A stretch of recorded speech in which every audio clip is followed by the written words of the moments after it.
Mga ka-DIY is me has been shop. So for this video mga ka-DIY, unboxing naman tayo ng pre-sample. So ito po ay di ko alam kung saan galing pero alam ko to sa, ayan, nakita ko siya sa, ang seller po natin ay Gear Heaven. Gear Heaven po. So tingnan natin kung ano po yung kanilang binigay. Let's go.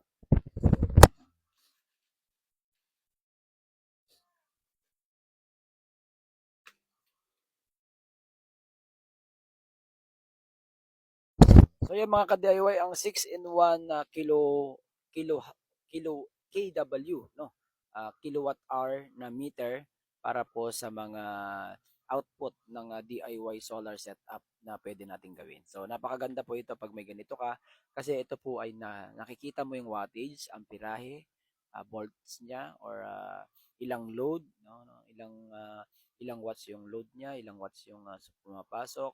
So napakaganda mga ka-DIY, useful na useful. So sa mga gusto pong kumuha nito, andiyan lang po ang description kung saan nyo po kukunin, no? So yan, legit na legit po itong seller na to. Thank you po, seller.